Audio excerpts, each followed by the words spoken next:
Today is day 119 of our 365-day Bible read. Today we're going to be reading from the Old Testament, 2 Samuel chapters 19 and 20. And then we'll go on over to the New Testament and we're going to finish Luke chapter 21. And then we'll do the Bible study for both 2 Samuel chapter 19 and 20 and Luke chapter 21. So we're going to get started. 2 Samuel chapter 19. So let me tell you.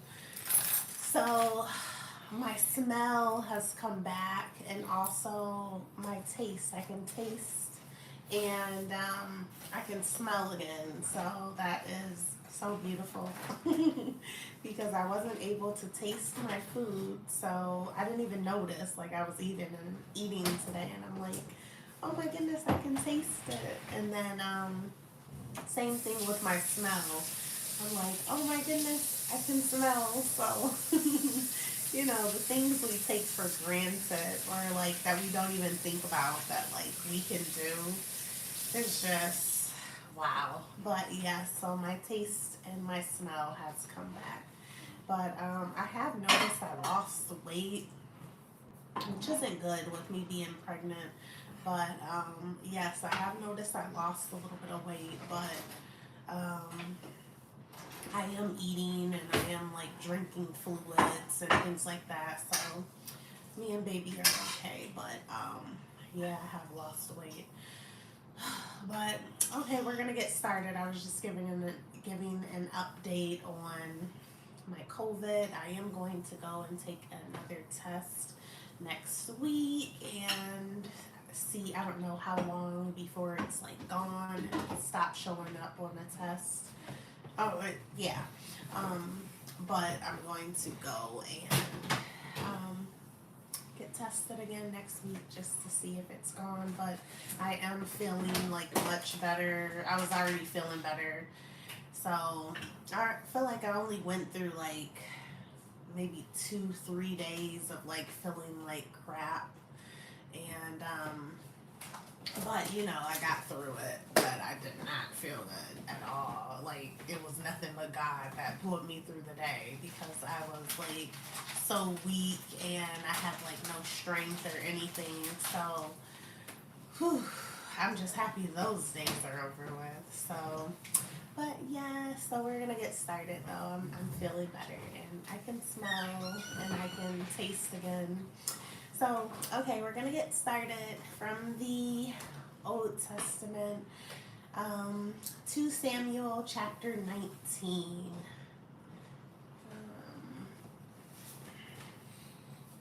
Let me see. 2 Samuel. Alrighty.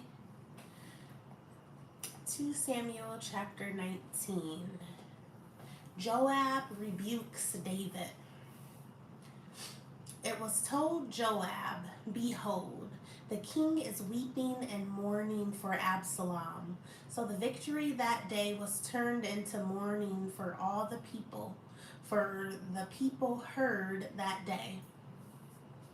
The king is grieving for his son, and the people stole into the city that day as people steal and who are ashamed when they flee in battle.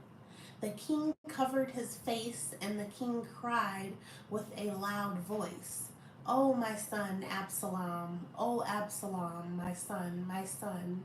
Then Joab came into the house of the king and said, "You have today covered the faces of all your servants, who have this day saved your life and the lives of your sons and your daughters and the lives of your wives and your concubines, because you love those who hate you and hate those who love you.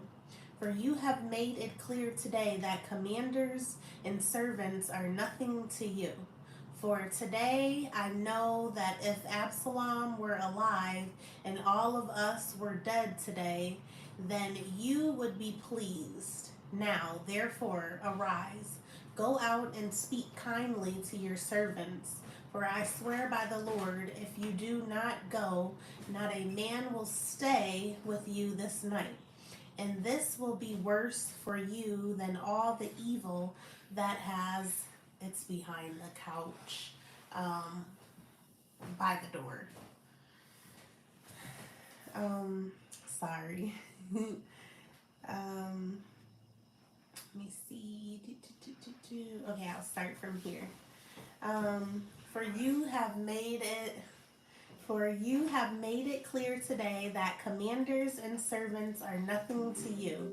For today I know that if Absalom were alive and all of us were dead today, then you would be pleased. Now therefore arise, go out and speak kindly to your servants. For I swear by the Lord, if you do not go, not a man will stay with you this night. And this will be worse for you than all the evil that has come upon you from your youth until now. Then the king arose and took his seat in the gate. And the people were all told, behold, the king is sitting in the gate. And all the people came before the king. David returns to Jerusalem.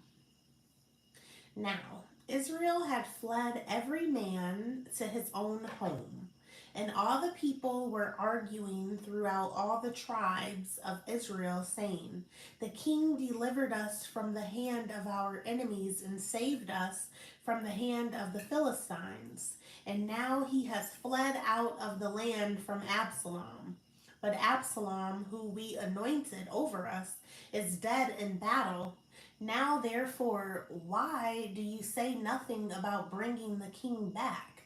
And King David sent this message to Zadok and Abiathar, the priests. Say to the elders of Judah, why should you be the last to bring the king back? Why should you be the last to bring the king back to his house when the word of all Israel has come to the king? You are my brothers, you are my bone and my flesh. Why then should you be the last to bring back the king? And say to Amasa, are you not my bone and my flesh? God, do so to me and more also. If you are not commander of my army from now on, in place of Joab. And he swayed the heart of all the men of Judah as one man, so that they sent word to the king, return, both you and all your servants. So the king came back to the Jordan, and Judah came to Gilgal to meet the king and to bring the king over the Jordan. David pardons his enemies. And Shimei, the son of Gera, the Benjaminite from Bahurim, hurried to come down with the men of Judah to meet King David. And with him were 1,000 men from Benjamin. And Ziba, the servant of the house of Saul, with his 15 sons and his 20 servants, rushed down to the Jordan before the king. And they crossed the ford to bring over the king's household and to do his pleasure. And Shimei, the son of Gera, fell down before the king as he was about to cross the Jordan, and said to the king, let not my lord hold me guilty, or remember how your servant did wrong on the day my lord the king left Jerusalem. Do not let the king take it to heart, for your servant knows that I have sinned. Therefore, behold, I have come this day, the first of all the house of Joseph, to come down to meet my lord the king. Abishai, the son of Zeruiah, answered, shall not Shimei be put to death for this because he cursed the Lord's anointed. But David said, what have I to do with you, you sons of you sons of Zeruiah, that you should this day be as an adversary to me? Shall anyone be put to death in Israel this day? For do I not know that I am this day king over Israel? And the king said to Shimei, you shall not die. And the king gave him his oath. And Mephibosheth, the son of Saul, came down to meet the king. He had neither taken care of his feet, nor trimmed his beard, nor washed his clothes, from the day the king departed until the day he came back in safety. And when he came to Jerusalem to meet the king said to him, why did you not go with me, Mephibosheth? He answered, my lord, O king, my servant deceived me. For your servant said to him, I will saddle a donkey for myself that I may ride on it and go with the king. For your servant is lame. He has slandered your servant to my lord the king. But my lord the king is like the angel of God. Do therefore what seems good to you. For all my father's house were but men doomed to death before my lord the king. But you set your servant among those who eat at your table. What further right have I, then, to cry to the king? And the king said to him, why speak any more of your affairs? I have decided, you and Ziba shall divide the land. And Mephibosheth said to the king, oh, let him take it all, since my lord the king has come safely home. Now, Barzillai the Gileadite had come down from Rogelim, and he went on with the king to the Jordan, to escort him over the Jordan. Barzillai was a very aged man, 80 years old. He had provided the king with food while he stayed at Mahanaim, for he was a very wealthy man. And the king said to Barzillai, come over with me, and I will provide for you with me in Jerusalem. But Barzillai said to the king, how many years have I still to live, that I should go up with the king to Jerusalem? I am this day 80 years old. Can I discern what is pleasant and what is not? Can your servant taste what he eats or what he drinks? Can I still listen to the voice of singing men and singing women? Why then should your servant be an added burden to my lord the king?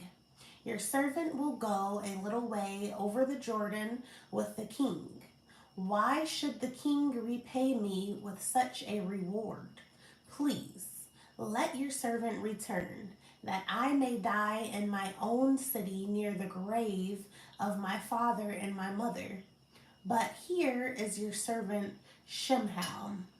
Let him go over with my lord the king, and do for him whatever seems good to you. And the king answered, Shimei shall go over with me, and I will do for him whatever seems good to you, and all that you desire of me I will do for you. Then all the people went over the Jordan, and the king went over. And the king kissed Barzillai and blessed him, and he returned to his own home. The king went on to Gilgal, and Shimei went on with him.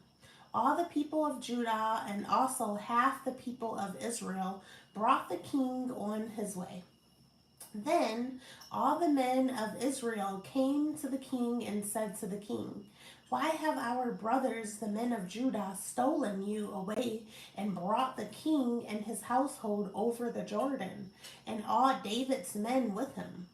All the men of Judah answered the men of Israel, because the king is our close relative. Why then are you angry over this matter?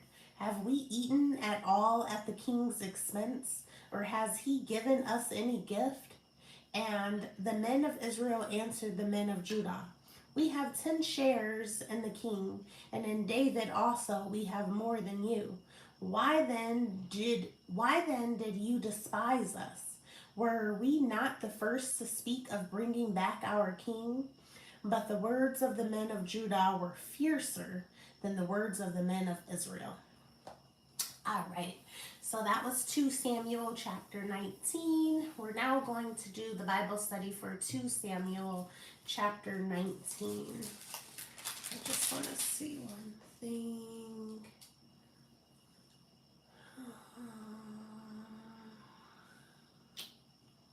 Something is on.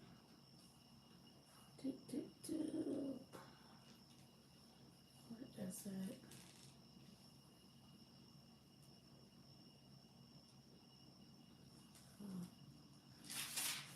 Okay. All right.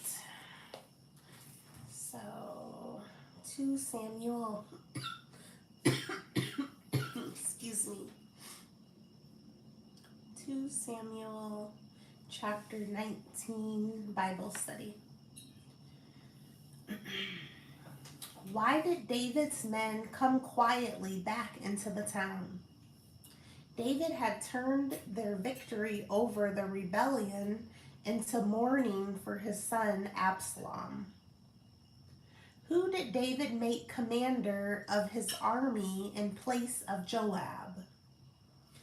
Amasa was made commander of the army in place of Joab. Who was the first to meet David at the Jordan? Who was the first to meet David at the Jordan on his return? Shimei, the one who had cursed David and threw rocks at him when he had to flee Jerusalem, met David at the river begging for forgiveness. Why did Mephibosheth not go with David when he left the city? Mephibosheth and Ziba, his servant, had deceived and slandered him, leaving him behind. Why were the men of Israel upset with the men of Judah? The men of Israel felt the men of Judah were trying to isolate David for themselves. All right, so that was 2 Samuel chapter 19 Bible study. We're now going to go back to the Old Testament and read 2 Samuel chapter 20, and then we'll do the Bible study for it. 2 Samuel chapter 20. The rebellion of Sheba. Now there happened to be there a worthless man whose name was Sheba, the son of Bichri, a Benjaminite, and he blew the trumpet and said, we have no portion in David, and we have no inheritance in the son of Jesse. Every man to his tents, O Israel. So all the men of Israel withdrew from David and followed Sheba, the son of Bichri. But the men of Judah followed their king steadfastly from the Jordan to Jerusalem. And David came to his house at Jerusalem. And the king took the 10 concubines whom he had left to care for the house and put them in a house under guard and provided for them, but did not go into them. So they were shut up until the day of their death, living as if in widowhood.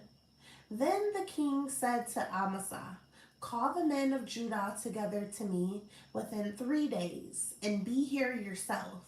So Amasa went to summon Judah, but he delayed beyond the set time that had been appointed him.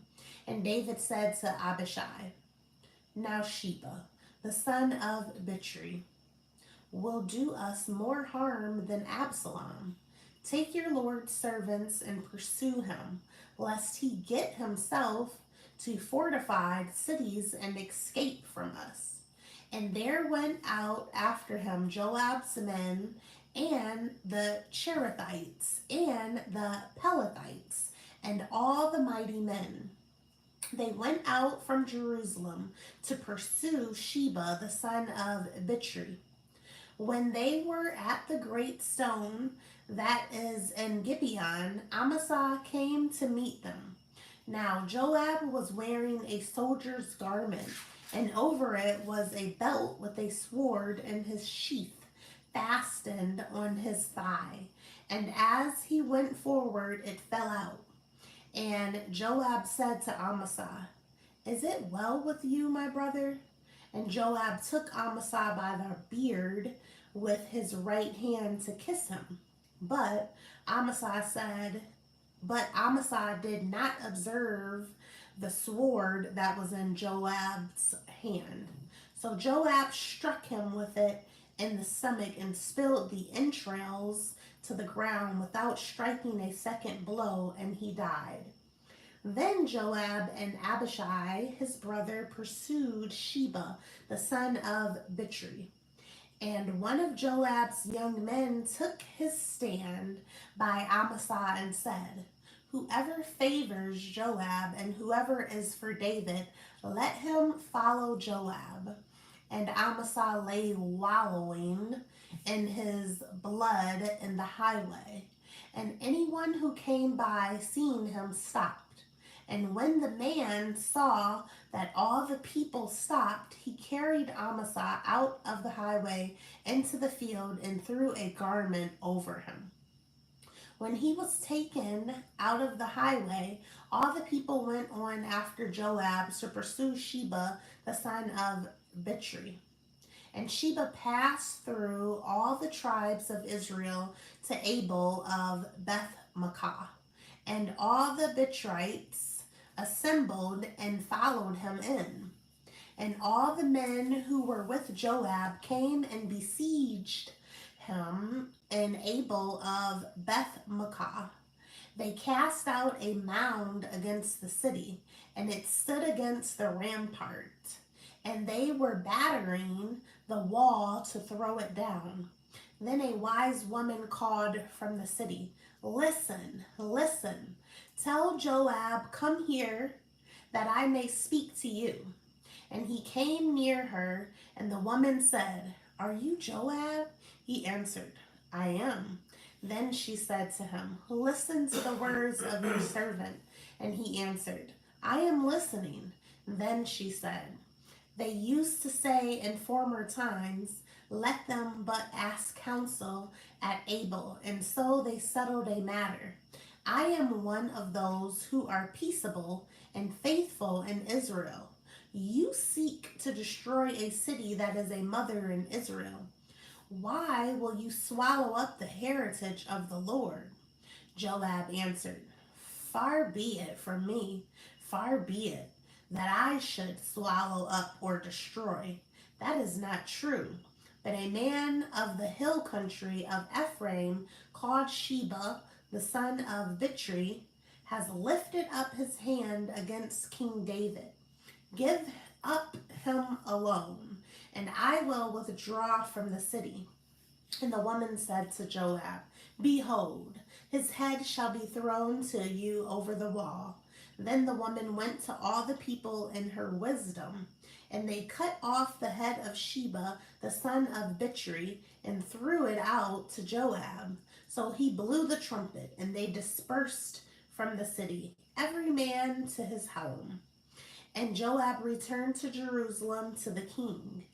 Now Joab was in command of all the army of Israel, and Benaiah, the son of Jehoiada, was in command of the Cherethites and the Pelethites, and Adoram was in charge of the forced labor, and Jehoshaphat, the son of Ahilud, was the recorder, and Sheva was secretary, and Zadok and Abiathar were priests, and Ira and Jairite was also David's priest.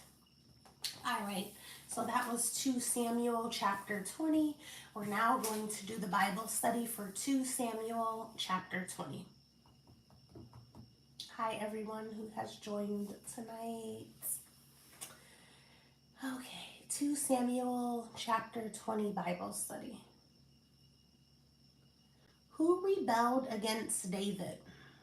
Sheba, a Benjaminite, and all the men of Israel rebelled against David and Judah. What did David instruct Amasa to have done in 3 days? Amasa was to gather all the men of Judah together in 3 days to go after Sheba. What happened to Amasa at Gibeon?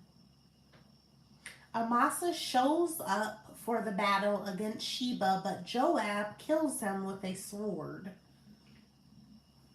To where did Sheba flee? Sheba fled to the city of Abel. What was the city known for? The people of Abel were known for making peace and giving wise counsel. What happened to Sheba in this city?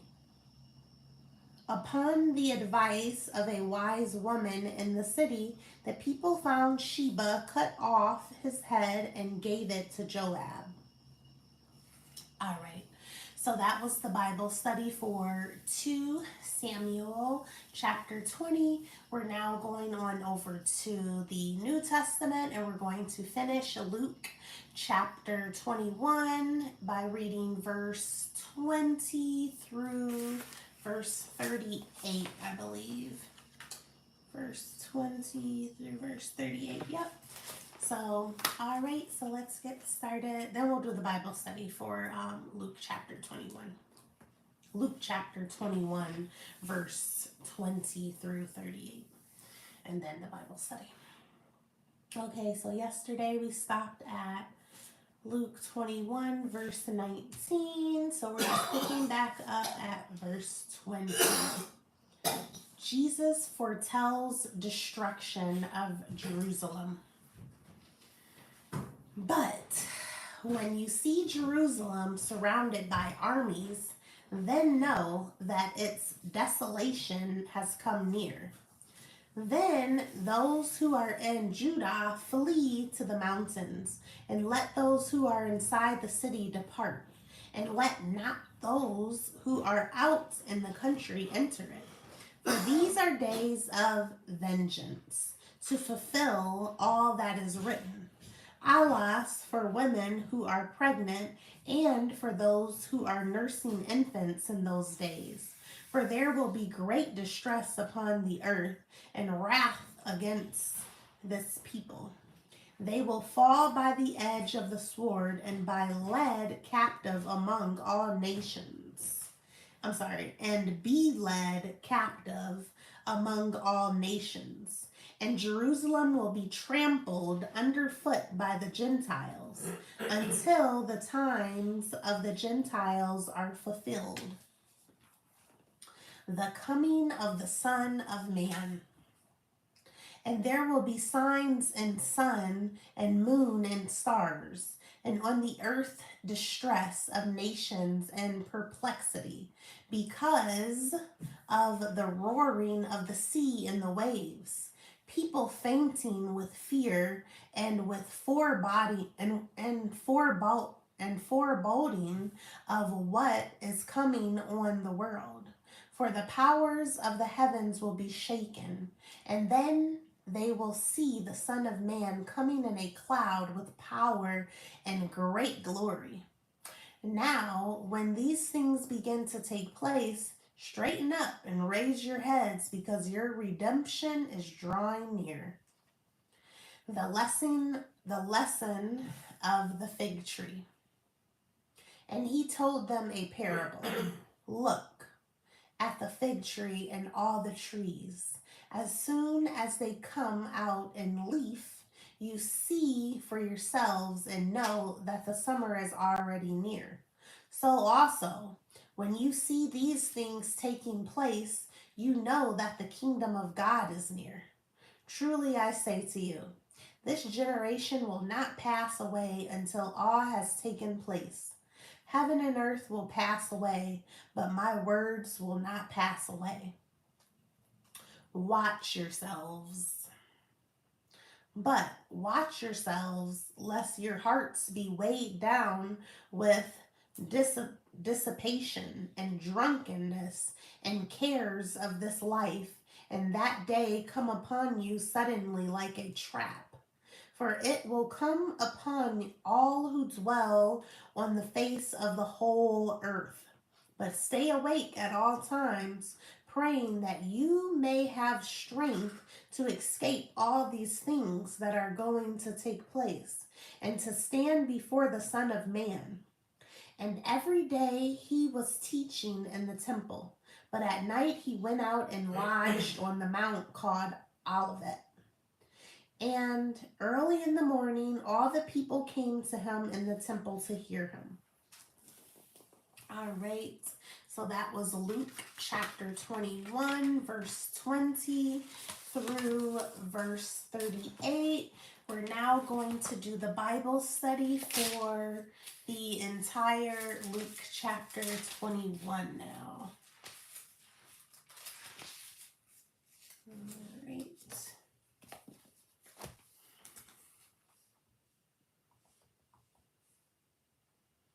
Luke chapter 21 Bible study.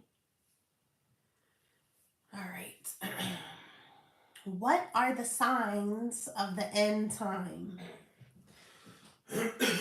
First, the disciples and believers will be hated and persecuted for the name of Christ. Next, Jerusalem would be destroyed. After this, there will be false Christ, wars, and threats of war. Great earthquakes, famines, and pestilence will be throughout the world. There will be fearful signs in the heavens right before the return of Christ. What will happen to Jerusalem? Jerusalem will be destroyed. How are we counted worthy to stand before Christ? We must watch and be prepared for the return of Jesus. We must stay out of sin and continue to serve and uphold the principles of God in the kingdom. What things will the worthy escape? We must have strength to withstand carousing, drunkenness, and the cares of life, so we can be ready for the return of Jesus and escape the calamity that is coming up. Sorry. Excuse me. I'm going to read this one over. What things will the worthy escape? We must have strength to withstand carousing, drunkenness, and the cares of life, so we can be ready for the return of Jesus and escape the calamity that is coming upon the world. All right, so that was Luke chapter 21 Bible study, and we are now done for today. A quick recap of what we did today from the Old Testament. We reread 2 Samuel chapters 19 and 20, and then we did the Bible study for 2 Samuel chapter 19 and 20.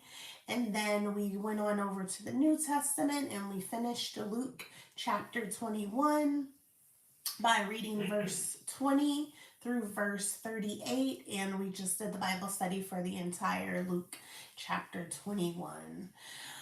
All right, so I love you guys. God loves you. You matter. You are enough. You are valuable. You are worthy. And I love you, and God loves you. And I'm excited for us on this journey we are on. And I will see you guys tomorrow. Night.